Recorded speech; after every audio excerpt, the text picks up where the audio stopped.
In complete silence, a massive Fab Tri descended toward a reinforced underground position in Donbass. There were no warning sirens, no diversion flares, and no American F-35s in the sky to change the outcome. What remained above was an unsettling emptiness, one that seemed to signal the breaking point of the defensive line. But why did no one arrive to help? What happened to Europe's supposedly unbreakable security shield? The answer may be hidden in a leaked confidential cable from Brussels, a document that has reportedly shaken NATO leadership. Under Trump 2.0, Washington made its position brutally clear. The era of a free American shield was over. Europe would now have to pay for its own security burden. Then came the Baltic Sea incident. A NATO supply convoy was suddenly overwhelmed by a wave of caliber long-range strikes. In the past, American Virginia-class submarines would have tracked the Russian Kilo-class threat until it was contained. But this time, that protection was missing. The Pentagon had urgently pulled those assets away from Europe and redirected them toward the Strait of Hormuz, where tensions with Iran were threatening to disrupt one of the world's most critical maritime routes. Europe finally woke up, and the response was frantic. In Germany, Rheinmetall factories began operating around the clock. In Poland, officials launched an aggressive military purchasing campaign. Yet the irony was impossible to ignore. Europe was rushing to build a shield only after the storm had already arrived. This was not a disorderly withdrawal. It was a deliberate, cold, and carefully measured strategic cut. Behind closed doors, Washington delivered a confidential ultimatum to NATO headquarters in Brussels. The details were deeply alarming for alliance planners. The United States would reduce its deployed fighter aircraft in Europe by 1/3, cut its strategic bomber presence by half, and fully step back from its submarine commitments in the region. The consequences were severe. NATO had suddenly entered one of its most dangerous phases in decades. American military power in Europe was shrinking, while Europe itself was not yet strong enough to replace it. And Moscow noticed immediately. Russian military doctrine has long focused on exploiting moments of uncertainty, hesitation, and weakness. The Kremlin quickly understood that NATO was drifting into a dangerous security gap. For the first time in years, the alliance looked exposed, and Putin appeared ready to use that opening. At major American air bases across Western Europe, the United States did not immediately remove its permanent presence from places like Ramstein or Lakenheath. Instead, it chose a quieter and more calculated method, withdrawing the reserve forces. Step by step, entire squadrons of F-35s, F-15 E Strike Eagles, and F-16s were removed from the reserve reinforcement lists. These were the very units that were supposed to rush into Europe at the first sign of a major crisis. On paper, the bases remained active, the flags were still flying, the infrastructure was still there, but the emergency backup force, the one NATO had counted on for years, was quietly disappearing. When the United States pulled back these reserve forces, the real impact was not simply that fewer fighter jets were waiting in European hangars. The deeper damage was far more serious. NATO lost a major part of its most advanced CAD capability, the ability to neutralize hostile air defense systems before they could dominate the skies. At the same time, the alliance's C-Chatira ISR network was weakened. Without the same level of American real-time intelligence integration, NATO struggled to collect, process, and share battlefield data at the speed modern air operations demand. That made it far more difficult to locate Russia's most dangerous S-400 radar networks and respond before they could reshape the airspace. In geopolitics, empty space never stays empty for long. The moment Washington appeared hesitant, the Kremlin understood exactly what that meant. Almost overnight, Russia's careful approach shifted into a far more aggressive campaign. On the Ukrainian front lines, Russian Su-30 and Su-35 aircraft were no longer operating with the same level of caution. They began moving confidently through key air corridors at higher altitudes, turning parts of the eastern sky into a zone where they could operate with fewer restrictions. The fear of advanced American interceptors suddenly entering the fight from behind had faded. Russian pilots used that opening to release large satellite-guided glide munitions, fitted with UMP-C wing kits from a safe distance of roughly 60 to 70 miles. From heavy precision systems to massive aerial munitions, Russia began applying constant pressure against Ukraine's most fortified positions across Donbass, one sector at a time. Now imagine the worst-case scenario. Ukraine's defensive line begins to break. Some geopolitical analysts warn that, in such a situation, Russia could launch an overwhelming air campaign on a massive scale, releasing between 100 and 200 glide munitions per day. Over the course of a month, that level of pressure could place an enormous burden on Ukraine's eastern defensive perimeter. The FAB Tri-Tisici alone carries extraordinary destructive force. Its impact zone can reportedly extend up to 984 feet, enough to severely damage reinforced bunkers and defensive positions that Ukraine has spent more than a decade building across Donbass. If those defense networks are breached, the collapse could spread quickly across the eastern front, like one falling domino triggering the next. While the skies over Europe were beginning to show cracks, an even larger shockwave hit NATO's strategic foundation in Italy and Belgium. This was not a normal troop rotation. It was a major strategic signal, one that challenged assumptions about the balance of power itself.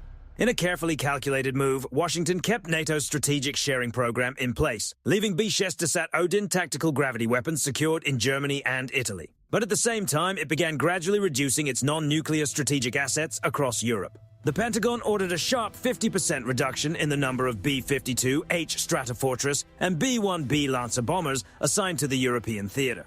To understand why this move disrupted NATO's entire defense planning structure, we have to go back to the alliance's historical foundation. Since the 1960s, NATO's defense strategy has been built around a doctrine known as flexible response. The idea was simple. If a hostile power crossed the border with conventional forces, NATO's response was not supposed to jump immediately to the highest level of escalation.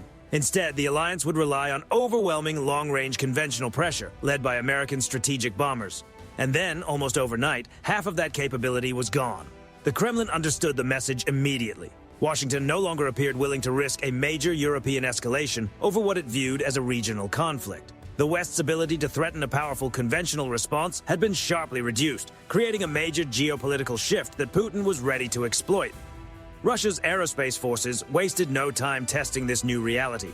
With the pressure from American strategic bombers weakened, Moscow launched a wave of Kinzhal and Iskander-K systems deep into the rear areas, focusing on critical logistics hubs, supply routes, and key railway connections between Poland and Ukraine. This created a dramatic turning point. With America's deterrence posture cut in half, NATO's defense planning was thrown into confusion. The alliance's focus shifted suddenly toward the most exposed frontline states, while the industrial powers of Western Europe found themselves carrying a strategic burden they were not fully prepared to handle. But modern conflict is not decided in the air alone. While Europe's air defenses were struggling under the pressure of Russian glide munitions, a quieter and potentially even more dangerous crisis was forming beneath the Mediterranean and the North Atlantic. In another carefully calculated move, Washington stepped back from its submarine commitments to Europe, ordering the full withdrawal of its elite Virginia and Ohio-class submarines from the region. These extremely advanced undersea platforms were rapidly reassigned under the flexible force deployment doctrine, leaving Europe's maritime flank far more exposed than before. To understand why this was such a serious military setback, you have to understand what these submarines represent. Virginia and Seawolf-class attack submarines are built with advanced sonar systems, exceptional stealth, and the ability to maintain constant pressure against rival undersea forces. For years, they acted as an invisible barrier, limiting the freedom of Russian naval assets and keeping Europe's sea routes under protection. But this withdrawal was not only about Europe, it was triggered by a fast-growing crisis thousands of kilometers away in the Middle East. After security arrangements around the Strait of Hormuz began to break down, global energy markets were thrown into panic. Iran threatened to use its asymmetric naval capabilities to disrupt one of the world's most important oil corridors, a narrow passage responsible for moving more than 20% of global oil supply. Faced with a worst-case scenario that could severely damage the world economy, the Pentagon quietly began preparing a powerful contingency plan aimed at reopening the route and reducing Tehran's ability to control the maritime pressure point. To carry out such a plan, the U.S. Navy had to concentrate its strongest undersea strike capabilities in the Persian Gulf, pulling its most advanced submarine assets away from Europe. The result was a major strategic gap at sea, stretching from the North Sea to the Baltic Sea and deep into the Black Sea. The Royal Navy and the French Navy still operate highly capable platforms, including the Astute and Suffren classes, but their numbers are limited. Together, they have fewer than 15 modern attack submarines ready for deployment, far too few to monitor Russian activity across multiple regions at once. The Kremlin noticed America's distraction almost immediately, and Russia's submarine fleet moved quickly to take advantage of it. Without the constant pressure of U.S. anti-submarine patrols, improved Kilo-class submarines, often called black holes by NATO because of their extremely quiet operation, began pushing beyond their usual patrol zones alongside units of the Black Sea Fleet. With far less resistance than before, they turned vital maritime routes into contested zones, launching caliber cruise missiles from hidden underwater positions with a frequency that severely disrupted regional sea transport. Europe slowly realized that while its leaders were watching the horizon for a conventional ground offensive, a different threat had already slipped through the cracks, moving silently beneath the waves, right at Europe's doorstep. As Europe struggled to contain the widening security gap, Moscow began reshaping its broader strategy. The Kremlin increasingly viewed the moment as a rare chance to test NATO's limits, while Washington was distracted by rising tensions in the Taiwan Strait. Russia was not only increasing pressure around Ukraine, it was also expanding military activity near the Suwalki Gap, the narrow 40-mile corridor connecting Belarus with Russia's Kaliningrad region. Under the cover of large-scale exercises, Russian forces openly practiced rapid encirclement scenarios, testing how quickly NATO might respond under Article 8 at a time when U.S. attention was being pulled towards several global crises at once. This geopolitical turning point forced both Ukraine and Europe to make a serious and fundamental reassessment of their entire defense strategy. For decades, European leaders believed they could rely on a free security shield. But by 2026, that belief had collided with a much harsher reality. European nations are now beginning to understand that they can no longer delay serious investment in their own security. Across the continent, leaders are being pushed toward a historic increase in collective defense spending, potentially reaching an unprecedented 3.5% of GDP. At the same time, Europe is shifting its long-term strategy towards something it has avoided for decades: an independent defense posture that does not rely completely on Washington. After this sharp escalation, Russia gained important short-term tactical advantages. Moscow increased pressure on Ukraine's rear logistics network and worked to re-establish influence over parts of the Black Sea. Meanwhile, the message from Washington remained unmistakably clear. The Pentagon would only step in if the conflict crossed into a much larger and more direct confrontation. In practice, that meant Europe would have to fund its own military expansion and learn to stand on its own. This strategic shift pushed NATO into a serious financial challenge.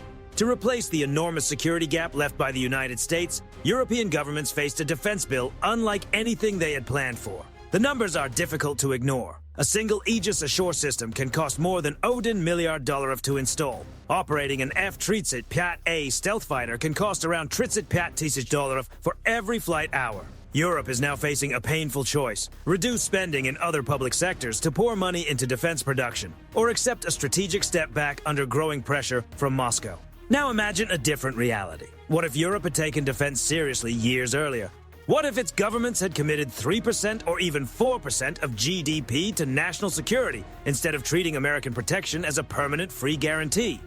What if Vladimir Putin had been forced to face a fully modernized, heavily armed European continent instead of watching Washington quietly remove its backup forces from the board? There is no doubt that this dramatic American shift is a wake-up call for NATO. It may become the difficult but necessary moment that finally pushes Europe to build a self-sustaining security wall for the long term. Or it may become the dangerous strategic opening that Moscow has been waiting for.